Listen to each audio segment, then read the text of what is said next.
Hello friend, welcome back to my channel Sufiyan Academy. Friend, इस वीडियो में हम एक्सरसाइज 4.2 का बेसिक्स पढ़ेंगे। फ्रेंड, अगर आपने मेरे चैनल को सब्सक्राइब किया होगा तो आप सभी का धन्यवाद। अगर आपने मेरे चैनल को सब्सक्राइब नहीं किया हो तो please subscribe my channel.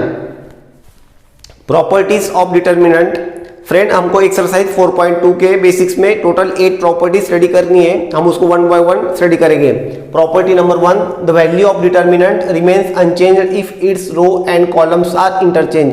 Friend, अगर कोई डिटर्मिनेंट है उसका हमने रोज को कॉलम में कन्वर्ट कर दिया या फिर सारे कॉलम्स को रोज में कन्वर्ट कर दिया तो उसका वैल्यू चेंज नहीं होगा, उसका डिटर्मिनेंट का वैल्यू सेम आएगा।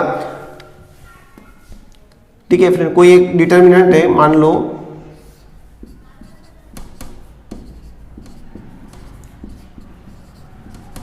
ये एक डिटर्मिनेंट है फ्रेंड। इसका अगर हमने रोज ट्रांसफर किया, आप चाहे तो कॉलम में ट्रांसफर कर सकते हो। मैंने क्या किया, पहला रोज को पहले कॉलम में कन्वर्ट किया,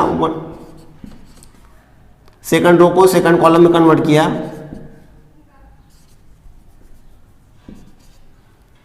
और थर्ड रो को थर्ड कॉलम में कन्वर्ट किया।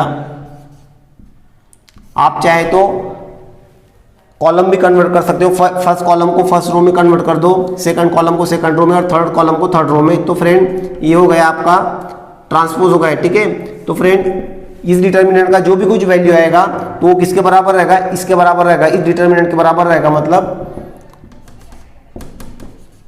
ठीक है, इस तरह रहेगा। इस डिटर्मिनेंट को अगर हम अपने नाम दिया डिटर्मिनेंट ऑफ ए और इसको नाम दिया आपने डिटर्मिनेंट ऑफ ए ट्रांसपोज, तो फ्रेंड इसका वैल्यू क्या आएगा, determinant of A is equal to determinant of A transpose. ठीक है। Property number 2, if any two rows और columns of determinants are interchange then sign of determinant are changes.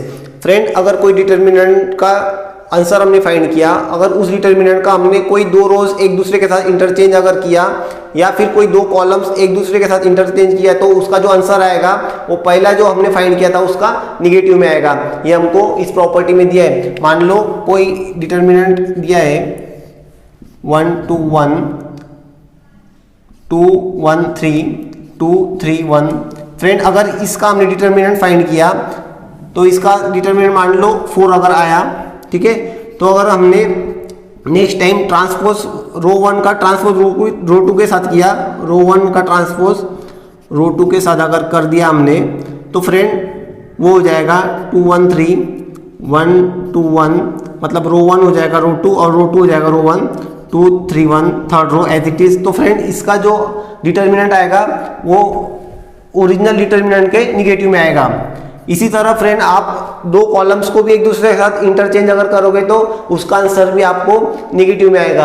अगर ये positive रहेगा तो निगेटिव में आएगा, अगर ये निगेटिव रहेगा तो पॉजिटिव में आएगा। Property number 3, if any two rows और two columns of determinants are identical then value of determinants are 0।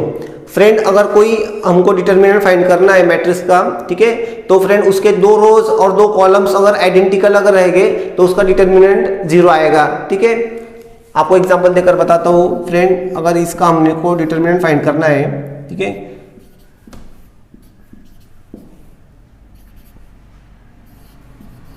तो फ्रेंड यहाँ पर R1 is equal to R2A, ठीक है, row 1 is equal to row 2A, तो फ्रेंड इस वाले मैट्रिक्स का डिटर्मिनेंट आएगा 0।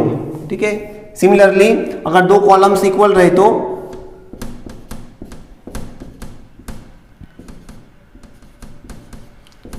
फ्रेंड इस वाले डिटर्मिनेंट में column 1 is equal to column 2, तो फ्रेंड इस वाले डिटर्मिनेंट का वैल्यू भी आएगा 0। ठीक है। Property number 4, friend property number 4 में डायरेक्ट आपको एग्जांपल लेकर बता देता हूं। ठीक है फ्रेंड, अगर कोई डिटर्मिनेंट को कोई स्केलर से मल्टीप्लाई करे तो तब क्या करना चाहिए। ठीक है फ्रेंड, एक हमको डिटर्मिनेंट दिया है,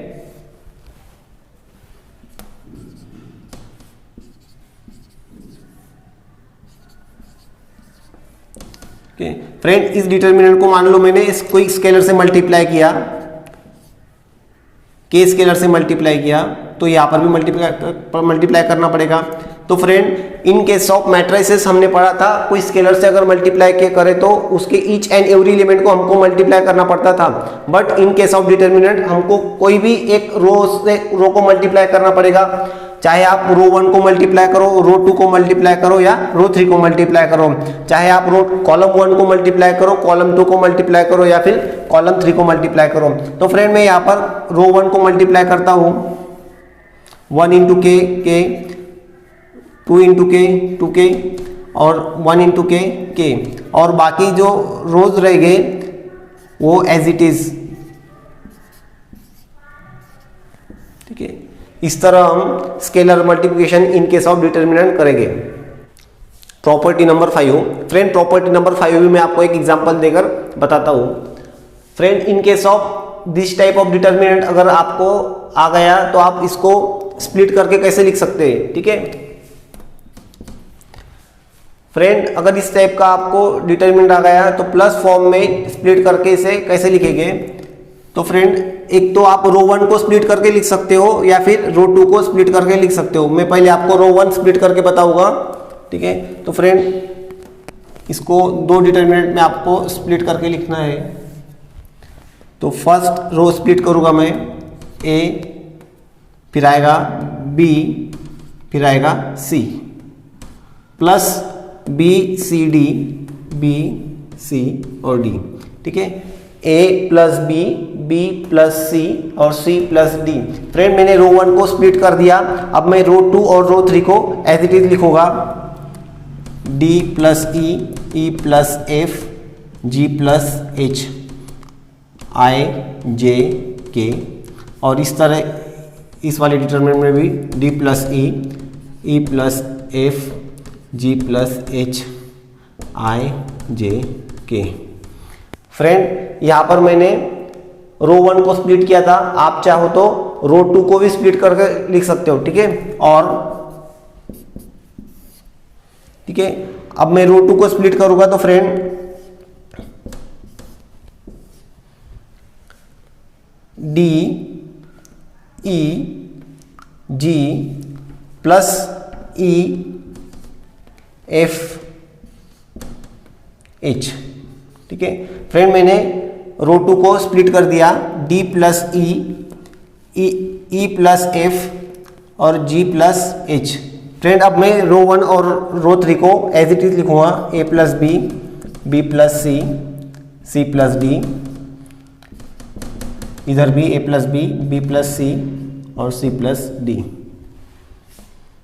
आई जे के, आई जे के। ठीक है, इस तरह आपको अगर इस तरह टाइप का डिटर्मिनेंट दिया होगा तो आप इसे इस टाइप से लिख सकते हो। 6 नंबर प्रॉपर्टी। फ्रेंड अगर हमने दो मैट्रिसेस के मल्टीप्लिकेशन का डिटर्मिनेंट अगर फाइंड किया तो किसके बराबर आएगा, determinant of first matrix into determinants of second matrix. ठीक है,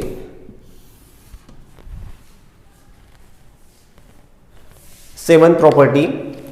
फ्रेंड अगर हमने कोई मैट्रिसेस का स्केलर मल्टीप्लायर का डिटर्मिनेंट अगर फाइंड किया तो फ्रेंड अगर के हमने बाहर अगर निकाला, के रेस टू एन हो जाएगा और डिटर्मिनेंट ऑफ ए इनका मल्टीप्लिकेशन हो जाएगा।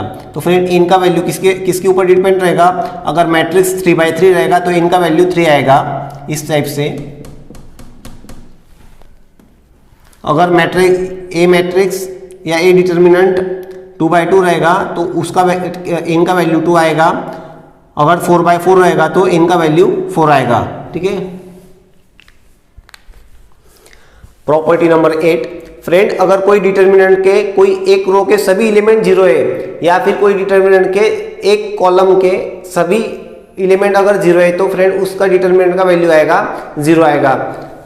फॉर एग्जांपल फ्रेंड कोई डिटर्मिनेंट के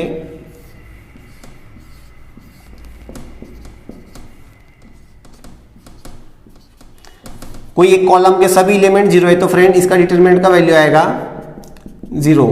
उसी तरह कोई डिटर्मिनेंट के कोई रो का सभी एलिमेंट अगर 0 है तो फ्रेंड उसका डिटर्मिनेंट का वैल्यू भी आएगा फ्रेंड 0। ठीक है,